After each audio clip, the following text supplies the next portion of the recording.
Hey everyone, it's Andrea from Summit Valley Soap, and today I'm going to share with you my experience trying Zany's No Slime Castile soap recipe. A true Castile soap is 100% olive oil. This makes for a very mild bar. It's wonderful for people with sensitive skin, but a 100% olive oil soap can take 6 months to a year to cure, so a lot of soap makers don't bother with it. Zany's recipe has several tweaks and claims that it can be ready and cured in 4 to 6 weeks, which is more of what most cold processed soaps take. So I was going to give it a shot.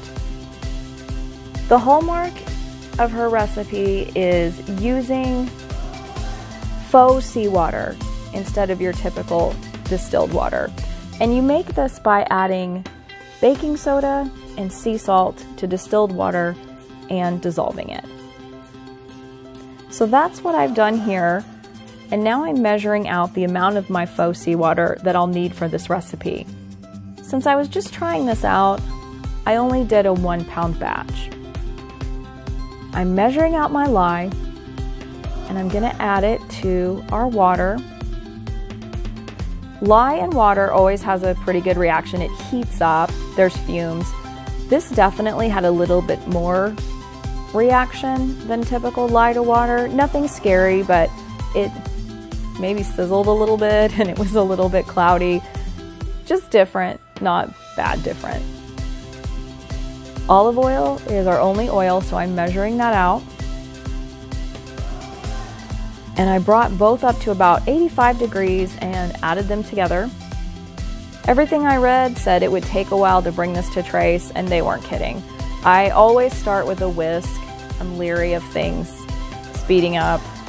I moved to the mini mixer, got me nowhere, and I actually had to break out the hand blender, which I don't do very often. I only do this for recipes that move very slowly, and I got impatient and ended up pouring at a really light trace. I probably should have taken it up a little thicker.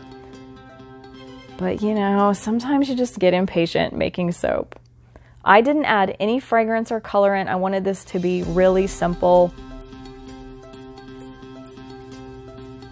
And I popped it into the mold and I waited 24 hours, which is what I would typically wait for any recipe.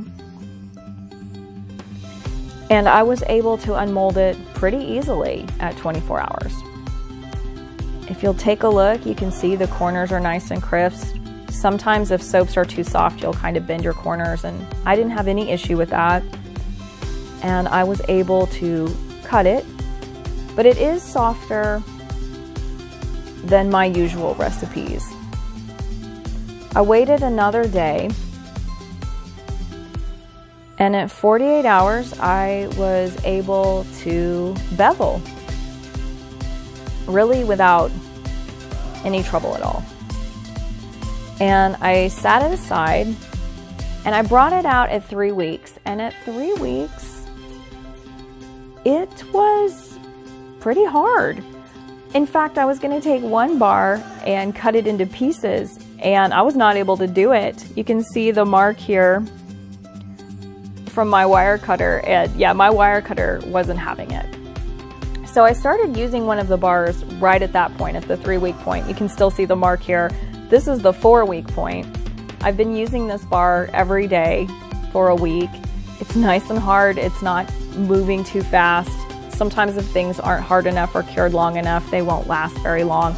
And it has a decent lather. I was always told olive oil soaps don't really have lather at all, and this really does. It's not big fluffy bubbles like a coconut oil soap, but they're there.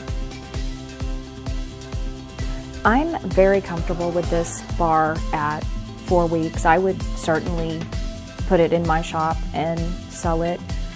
I'm sure that with an even longer cure time, it will just get better and better, but that's every cold processed soap I've ever made.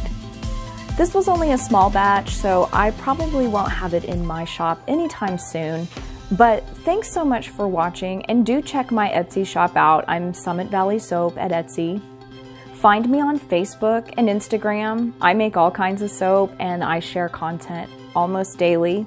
Remember to like and subscribe. And thanks so much for stopping by. Have a great day.